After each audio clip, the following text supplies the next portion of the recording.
전 연령대가 소비가 급감했다라고 얘기합니다. 근데 그 중에서 60대 소비가 많이 줄었다라고 얘기하던데요. 100만 원을 벌면 한 60만 2만 원 정도를 쓴답니다. 그리고 이제 돈을 남긴다라고 얘기하는데요. 이걸 어떻게 생각해야 될까? 여러모로 좀 이렇게 따져보면 지금의 이제 60대라고 해도 예전에 비하면 노인이라고 얘기할 수 없는 그냥 중장년 같은 느낌들이 들죠. 그들 또한 이제 앞으로 살아갈 날들이 길기 때문에 조금 더 씀씀이를 좀 조정하면서 의식하며 살아가야 된다, 이런 생각들을 더 하는 것 같습니다. 그래서 아마 씀씀이가 좀 줄 게 아닌가 라고 생각하고요. 뭐 30대, 40대, 50대, 20대 들 중에서 상당수는 부동산 때문에 부채를 많이 져서 은행에 갖다 줘야 되는 이자 때문에, 원금 때문에 소비를 못하는 경우도 많고요.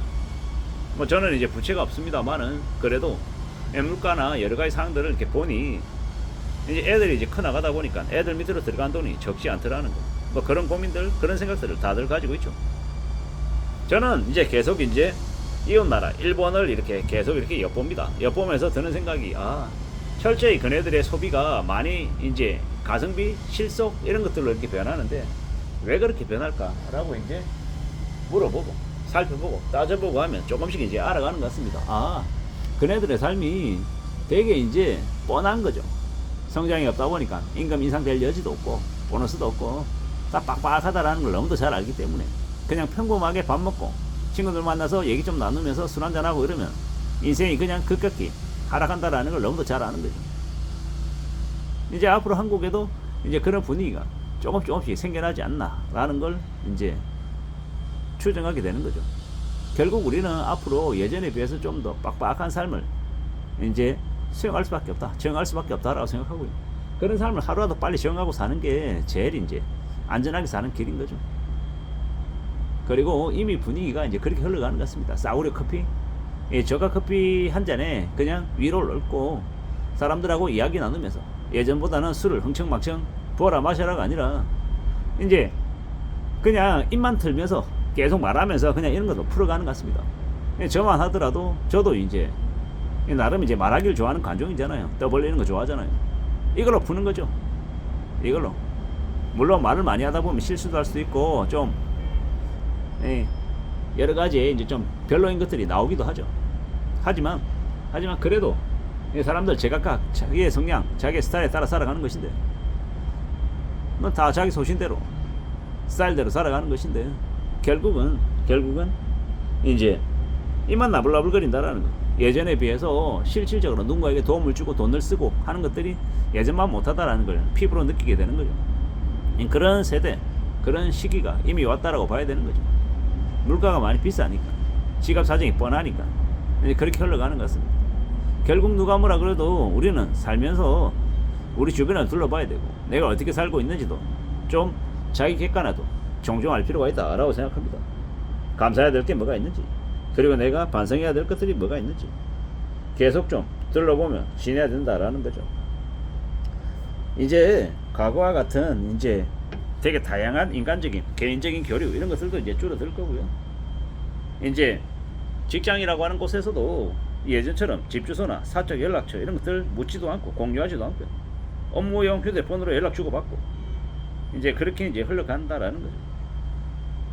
이제는 사회에서 떠도는 요행이나 투자나 건강정보, 영업상술, 마케팅 상술 이런 것들에 대해서도 좀 사람들이 의심하는 경향도 좀 더 많고, 좀 예전보다는 좀 개인적인 판단, 개인적인 만족, 남들하고의 비교하지 않는 삶, 자기만의 삶을 추구하는 이런 것들도 좀 더 많아지는 것 같습니다. 이제 앞으로는요, 드러난 진실을 검증하고 수집하고 따지고 삶을 항상 대비하는 그런 사람들이 늘어날 것 같습니다. 세상 그 어디에도 당연한 게 없기 때문에요. 대가를 치러야 된다는 걸 너무도 잘 알기 때문에 점점 그렇게 변해간다라고 봐야 되는 거죠. 다들 이제 세상을 잘 판단하고 잘 지내고 각오도 해야 된다라는 것들도 알고 있는 것 같습니다. 점점 사람들이 이제 부동산도 별로인 걸 알고요. 집이 차라리 없는 게 낫다, 뭐 이런 생각들도 하고 있는 것 같고, 과거와 같은 호황도 이제 안 온다라는 것도 알고요. 냉정해져야 된다라는 것도 계속 살펴보는 것 같습니다. 결국은 차근차근 차분히 이제 움직이는 게 제일 필요하다라는 걸 알고 있는 거죠.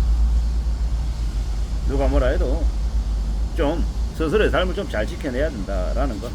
그리고 이제 전 연령대가 되게 이제 소비가 줄어든다라는 거, 우리 사회 전체에 이제 내수 침체가 온다라고 이제 보는 건데요. 저는 이제 최근에 이제 새 정부가 들어서고 난 이게 주식시장에 거품이 잔뜩 낄 것이기 때문에 이 사람들이 돈 벌었다라는 착각, 이 이제 취해가지고 주가 상승에 취해가지고 소비가 좀 늘어나기도 할 거다라고도 봅니다. 이 되게 이제 우리 사회가 단편적인 딱 모습 하나가 아니라 여러 가지의 모습들이 혼재된다라고 보는 거죠. 한쪽에서는 연끌해가지고 허덕이면서 빚 갚으면서 강제적인 절약을 강요받는 무리가 있고, 또 한쪽은 자기 현금 가지고 주식 투자해가지고 주가 상승으로 돈 벌었다라는 그런 이제 호황의 느낌을 가지고 좀 씀씀이가 늘어나는 사람도 있고, 이도 저도 아니고 그냥 자기의 그냥 일상 보통의 삶에 그냥 집중해 사는 그냥 보통의 사람도 있을 거고, 여러 모습이 있을 것 같습니다. 결국에는 약육강식이고 살아남아야 뭐든 가능하다라고 저는 생각합니다. 지금 이제 혼재되어 있는 사회 속에서 우리가 어떻게 살아야 될지에 대해서도 고민해야 될 것이고요. 참 이런 생각 저런 생각 여러 가지 생각들을 하며 지내는 거죠. 한 번도 겪어보지 못한 내수 불황이 이미 닥치고 있는 거고, 미국 주식 투자하는 사람들은 하루하루 빨리 빼내야 되는 거고, 대출이 없는 사람들은 이제 앞으로 대출 받기가 어렵다라는 걸 알고 지내고 있는데, 빚 있는 사람들은 그런 것들을 모르고요. 빚 갚는 게 장난이 아닌데 뭐 그냥 느긋하게 그러려니 하면서 하는 거죠. 앞으로 중금리 대출을 받아야 되는, 중금리 대출 이자를 감당해야 되는 사람들이 되게 많을 거다라는 말도 많습니다. 600만 명 노예가 사실상 몰락한다, 벼랑 끝으로 끌려간다라고 얘기하는데, 뭐 그래도 그러든지 말든지 그냥 장밋빛 희망으로 자신의 5년 뒤 10년 뒤는 괜찮을 거라고 생각하는 청춘들도 많고, 나이 60 중반 넘어서서도 빚이 많아서 그 빚이 삶을 이렇게 무너뜨리는 경우도 되게 많고, 잘 좀 볼 필요가 있는 것 같습니다. 뭐가 됐든 간에 좀 차근차근 좀 살펴볼 필요가 있고, 좀 냉정하게 따져야 될 것 같고, 그냥 세상 사는 게 그냥 자기 생각대로 자기 뜻대로 척척척 흘러가는 건 많이 없다라는 것도 잘 좀 따져볼 필요가 있는 것 같습니다. 결국에는 이 자신의 이제 처지에 따라 살아가는 것이고, 어떻게 이제 흘러가는지도 좀 잘 볼 필요가 있는 것 같습니다. 원달러 환율도 뭐 지금 이제 1350원, 1360원, 70원인데 이게 1200원, 뭐 1100원, 1000원대까지 조정될 거라는 얘기가 많고요. 뭐 그런 것 때문에, 원화 강세 때문에 앞으로의 삶이 좀 더 이제 지금하고 좀 다를 수 있다, 뭐 이런 얘기들도 많이 하더라고요. 어떻게 흘러갈지는 좀 두고 봐야겠죠. 잘 좀 살펴보고 따져볼 필요가 있는 것 같습니다. 누가 뭐라 하든 간에 자기 삶을 잘 지키기 위해서 소비를 조정하는 것들은 나쁜 게 아니다, 충분히 가능하고 그럴 필요가 있는 거다라는 생각도 들었습니다. 잘 좀 살아가야 되지 않을까 라고 보는 거죠. 이상입니다.